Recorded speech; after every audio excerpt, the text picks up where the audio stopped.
지금 이스라엘 평야, 이스라엘의 북쪽에 사울과 블레셋이 한판 전쟁을 치르려는 자리입니다.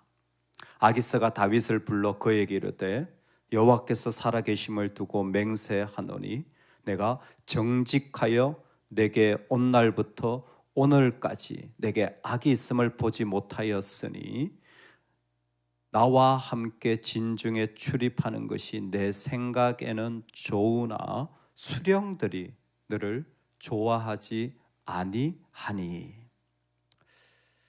악이 없고 선한 일을 하더라도 안 될 수 있습니다. 악한 마음도 아니고 오히려 선한 의도로 나아가더라도 존중받지 못할 수 있습니다. 아기스는 다윗을 향하여 다윗이 참 귀한 사람이라고 고백하는 것을 하나님이 아십니다. 다윗은 일단 군사적으로 상당히 도움이 되는 600명의 용사를 거느리고 있는 사람입니다. 실력 있는 실력가라는 것이죠. 그리고 동시에 다윗을 향하여 고백하기를 여호와께 살아계심을 두고 맹세하노니라고 해서 다윗의 신앙과 삶에 대한 극진한 존중의 언어를 그대로 사용하고 있는 겁니다. 아기스가 하나님을 믿었을 확률은 별로 없는 것처럼 보입니다. 하지만 하나님의 이름을 부르며 얘기하는 것은 전적으로 다윗 때문인 것은 분명합니다. 그 블레셋 땅에서 다윗이 없었다면 아기스가 하나님의 이름을 부를 일이 없었을 것입니다. 그만큼 다윗은 영적으로, 신앙적으로, 관계적으로 아기스에게 존중을 받았고, 나중 이어지는 말씀에 보면 여호와의 선한 전령 같은 것이라고 고백할 정도로 아기스의 눈에 다윗은 천사 같은 사람이에요. 정말 귀한 사람이에요. 정말 아름다운 사람이에요. 정말 성실하고 그 마음이 정말 착한 사람이라는 거죠. 이것은 사실입니다. 다윗은 그와 같은 모습이에요. 다윗은 어떠냐? 다윗도 아기스를 향하여 이 전쟁에 결국 참여하지 못하게 된다는 말, 방백들이 반대한다는 말을 들을 때 내가 가서 내 주 왕의 원수와 싸우지 못하게 하시나이까? 다윗도 진심을 다해서 내가 내 주 왕의 원수와 싸우지 못하게 하시나이까? 지금 싸워야 될 대상이 누구냐면 이스라엘이에요. 아기스가 블레셋의 왕으로 싸워야 될 그 왕이 대상이 이스라엘인데 지금 블레셋에 살면서 다윗의 마음은 사실 갈등과 어려움이 있죠. 여러분, 이게 참 우리에게 중요합니다. 여러분, 하나님께 진심인 만큼 세상에도 진심이어야 합니다. 하나님께 진심이고 세상에 가짜이면 안 돼요. 예배가 진심이면 일도 진심이어야 돼요. 그게 우리 삶의 부르심이에요. 그러면 세상을 섬기라는 말입니까? 아니요. 왕은 한 분 하나님이에요. 하지만 오늘 이 다윗의 모습이 정말 중요한데요. 내 주 왕이여 라고 말할 만큼 아기스에 대하여 온 힘을 다하여 당신이 나의 주인입니다. 왜? 땅도 허락해 주고 그 가운데 먹고 살 수 있도록 해 주었고 호의를 베풀어 준 것에 대하여 그는 진심으로 하고 그 왕이 필요할 때 그는 도와야 되는 거예요.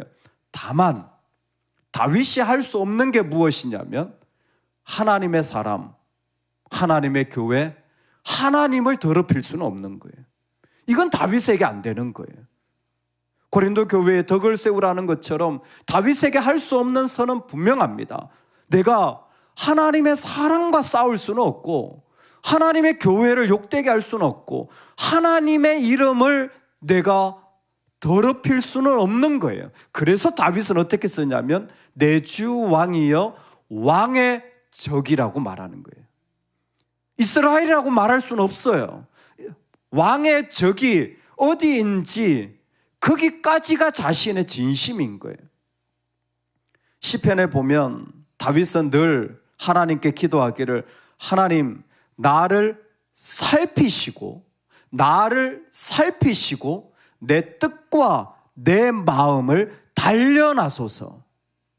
내 안에 정말 진심으로 대하게 하여 주시고 그 중심이 흐트려져 있진 않는지, 세상 가운데 살면서도 내가 열심을 내면서도 내가 지켜야 할 선을 잘 지키고 있는지 항상 하나님께 기도하는 거예요.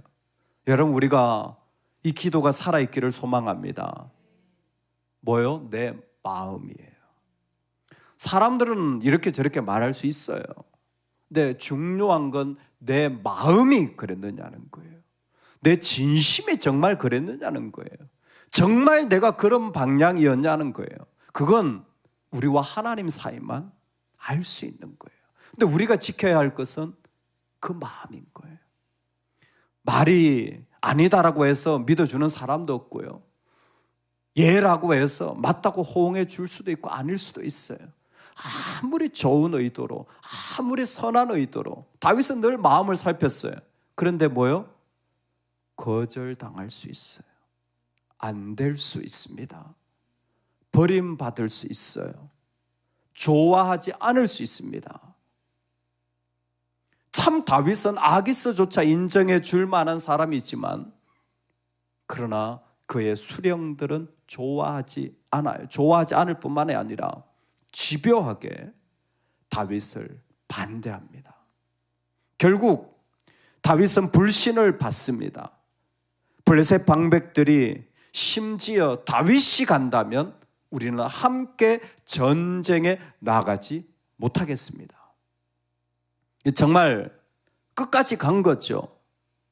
우리 안에 이와 같은 일들이 일어날 수 있습니다. 내가 잘 했는데, 열심히 했는데 안 될 수 있어요. 이것을 왜 이렇게 안 되나 하지 말고 하나님의 사람이라면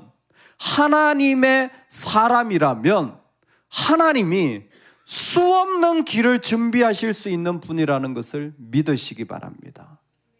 내 삶에 나는 선하게 했는데 악한 것 없이 했는데 왜 이렇게 안 되나? 여러분, 거기에 집착하지 마십시오. 우리 하나님은 한 가지 길만 가지고 계신 분이 아니에요. 이 땅에 구원을 이루기 위하여, 하나님의 뜻을 이루기 위하여 예수 그리스도를 통하여 수만 가지 세상을 다 동원하여 하나님 나라를 일으키실 수 있는 분입니다. 그럴 때에 이 부분을 다른 관점, 즉 하나님의 관점에서 보면 사무엘상 29장은 다윗으로 하여금 블레셋과 분리를 시작하는 장면이에요. 블레셋과 분리를 시작하는 장면. 왜 이렇게 안 될까? 돈과의 욕심에서 분리를 시작하시는 거예요. 사람에게 집착했던 것에서 분리를 시작하는 거예요. 내 욕심에서 분리를 시작하는 거예요. 블레셋과 분리를 시작하는 거예요. 이때의 분리가 일어나야 사울이 길보아 전투에서 죽을 때에 1차적으로 다윗의 책임이 되지 않습니다. 그 현장에 다윗은 없어요. 그래서 사울의 죽음은 블레셋과의 죽음이지 다윗이 죽인 게 아니에요. 그 일이 이루어져야 사무엘하 2장에 가면 몇 장 안 남았어요. 다윗이 유대의 왕으로 기름 부음을 받습니다. 이 분리가 일어나야 다윗은 정말 정통성 있는 유다의 왕으로 기름 부음 받을 수 있어요.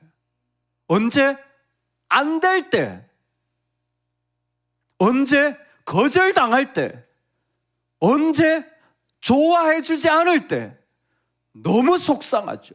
너무 답답하죠. 그러나 내가 살아왔던 삶에 하나님은 분리라는 거대한 서사를 일으켜 나가고 계시는 거예요. 내가 이런 사람이었구나. 내가 여기에 집착했구나. 내가 이것을 매이면 안 되지. 그때 하나님은 우리를 세우셔서 하나님의 놀라운 임재와 영광의 자리로 돌이켜 가시는 것입니다.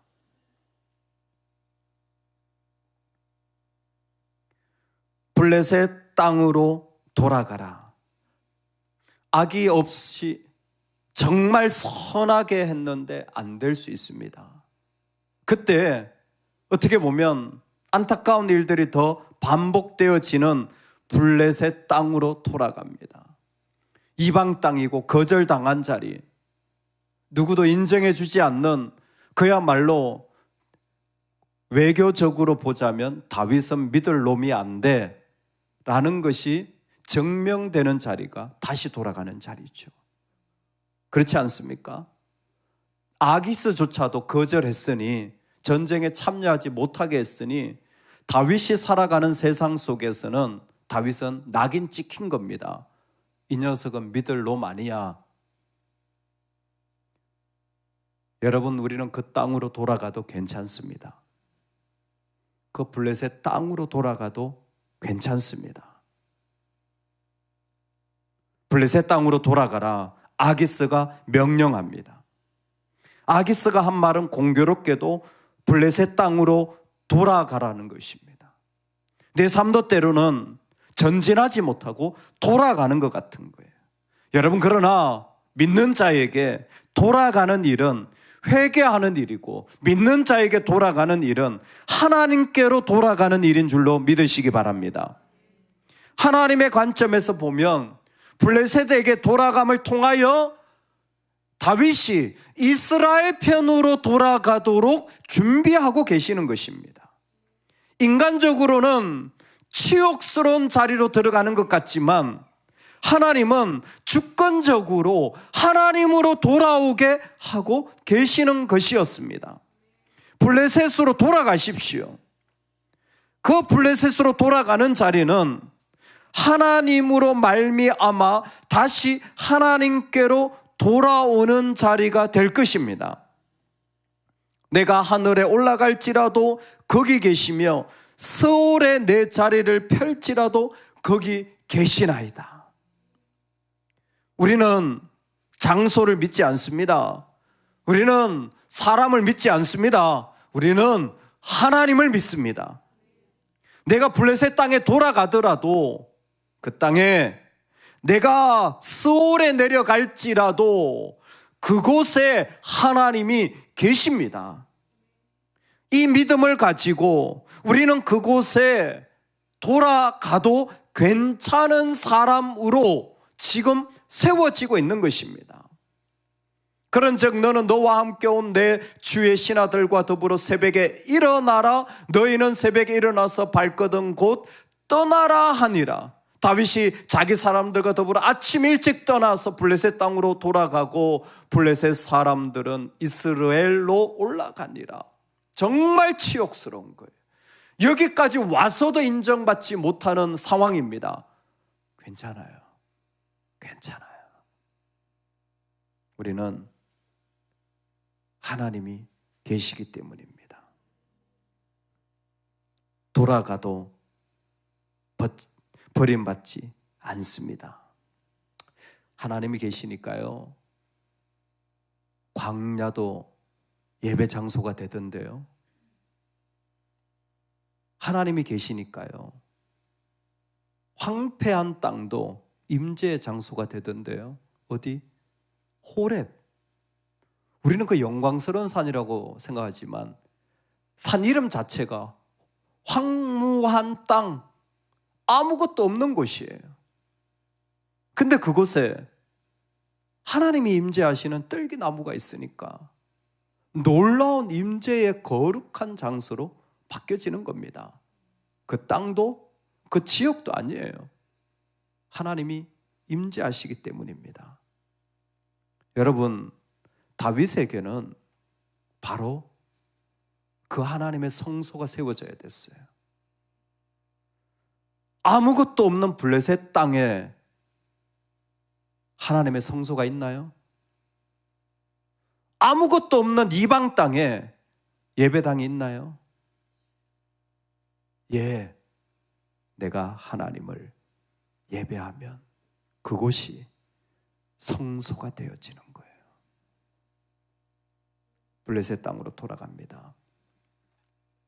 갔더니 자기가 살던 시골락이 다 무너졌어요. 놀라운 게 뭔지 아세요? 위기가 또 겹친 거예요. 치욕스러운데 내 가족들조차 다 무너진 거예요.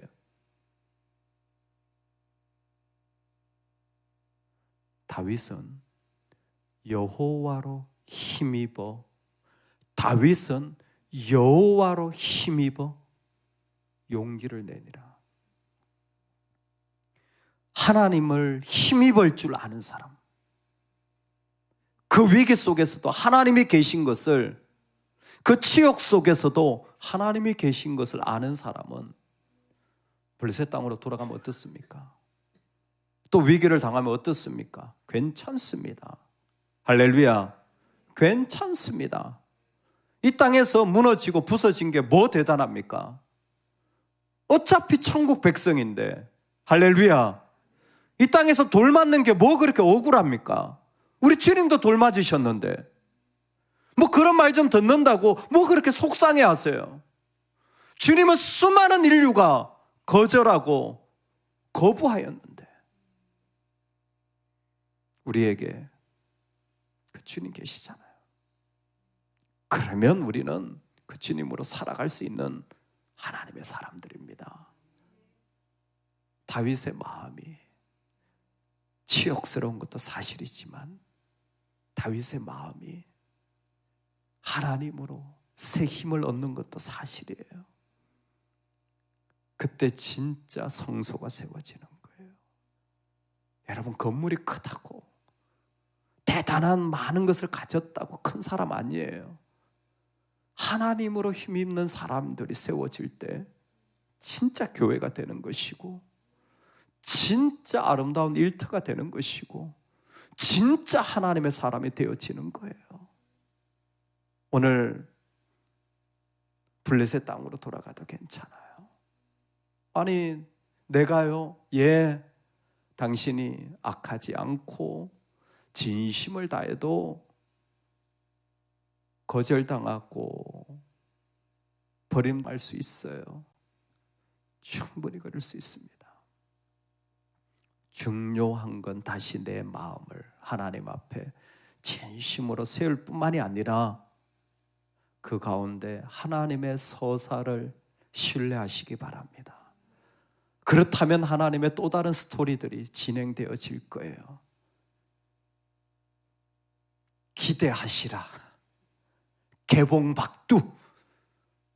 하나님 왜 이렇게까지 하시나에 매몰되지 마시고 하나님이 하실 일이 뭔가에 마음을 여신다면 이제 곧 하나님의 일들이 또 다르게 펼쳐질 자리들이 우리에게 예비되어져 있습니다. 그러니 블레셋 땅으로 돌아가도 괜찮아요. 그 땅은 나를 죽일 수도 구원할 수도 없어요. 오직 한 분 하나님만이 나를 새롭게 하고 일으키실 것입니다. 그럴 때 내 삶의 자리는 나도 내 자녀도 이 땅도 살아나는 새로운 하나님의 성소가 되어질 것입니다. 이 은혜가 우리 모두에게 있기를 간절히 축원합니다. 아멘, 아멘.